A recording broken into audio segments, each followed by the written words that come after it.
All right, get ready because today we are diving headfirst into the Elder Scrolls universe, specifically the story of the Hero of Kvatch.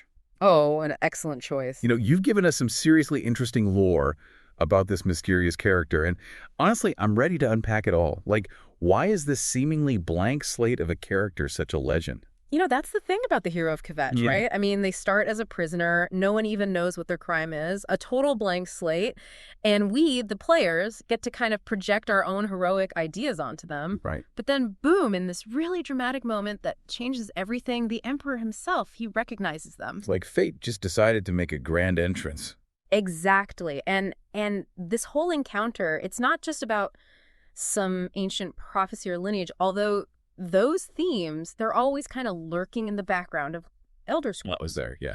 Always. But this is different. This is about the hero being like thrown headfirst into a role they never could have imagined, a role that turns them from prisoner to, well, savior. Yeah, because this isn't some small-time squabble. This is the Oblivion Crisis we're talking Well, all about. right, exactly. This is Daedric forces pouring into Tamriel. It's bad, really bad. It's like they're trying to unravel, like, the fabric of reality itself. Yikes. Yeah, it's a crisis that needs a hero, and, well, the Hero of Kvatch steps up, and the first thing they do, close that Oblivion gate at Kvatch. Talk about a trial by fire. That's more than symbolic. I mean, that victory, that's a real testament to the hero's strength. Yeah. Their capacity for, well, greatness, even if maybe at this point they don't fully get it themselves. Right, and this is where their path takes this really interesting turn because they join the Blades, those ancient protectors of the Empire, sworn to protect not just, like, the Emperor, but the very ideals the Empire stands for. So it's like more than just combat training at that point. They're aligning themselves with a legacy, a code, one that's been tested time and time again, right? Exactly, and it's also where the hero's journey, it goes from, like, personal victory to something much, much bigger because they become the protector of Martin Septim, the last heir to the Ruby Throne. Wow. The weight of that responsibility, like to safeguard an entire empire, Yeah. is mind-blowing. It really is. Speaking of mind-blowing, though, what they do next is insane. It's like something out of a tactical genius's playbook.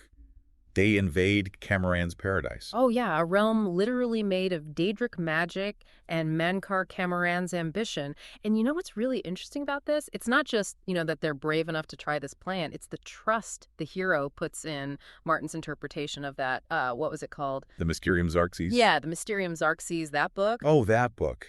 The one so full of forbidden knowledge that just touching it could drive you crazy. Right, exactly. And they're willing to risk everything, the fate of Tamriel on its cryptic verses. They're pretty brave for that. It is kind of remarkable. And it's this willingness to walk that line, between genius and madness that leads us to, honestly, the most fascinating part of the hero's journey, their potential transformation into Sheogorath, the mad god. Okay, hold on, because we have to unpack this. Oh, absolutely. I mean, we both know that Daedric princes are not exactly known for, like, peace and love.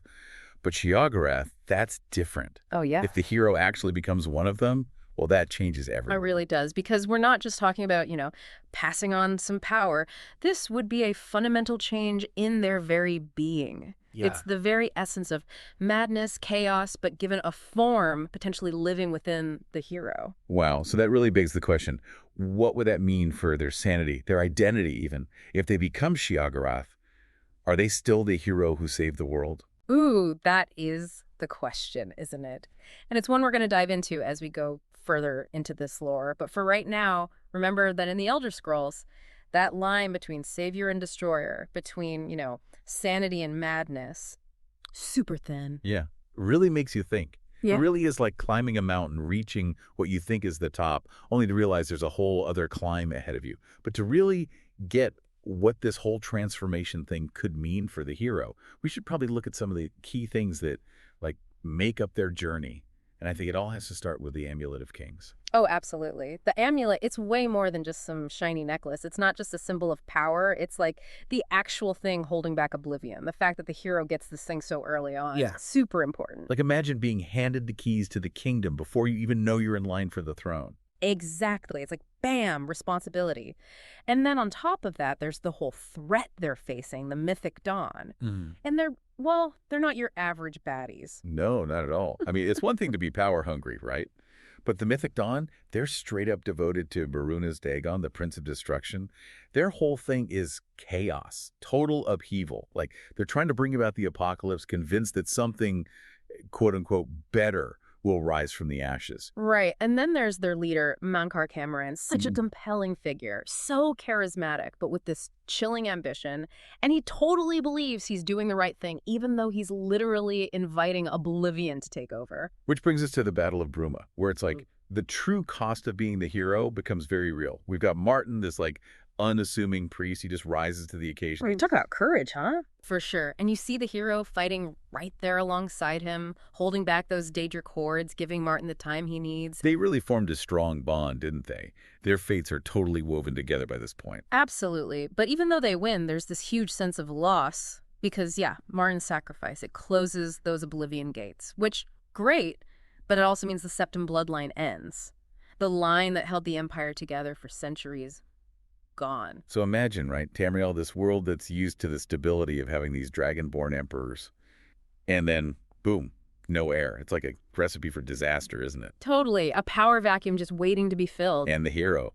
They've just saved the world from one kind of chaos, but could end up facing a whole other kind, a world on the verge of complete anarchy. Which brings us right back to the whole Sheogorath question. Is this the hero's biggest challenge yet? After staring into the abyss of Oblivion, do they get pulled into madness themselves? Right. And what does it even mean to become Sheogorath? Like, is it a curse? Some kind of burden? Or could it be a power they can somehow control? To understand that, I think we need to look past the surface level, right into the core of what madness even is in the Elder Scrolls universe. Okay, so let me get this straight. We've got this hero, right, fresh from saving the world from a Daedric invasion, but now they're facing a future where they might become the mad god. It's like, I don't know, a Greek tragedy, but with like way more magic and weird creatures. Well, the Elder Scrolls universe always did love to blend the epic and the strange. Speaking of strange, let's talk about Sheogorath.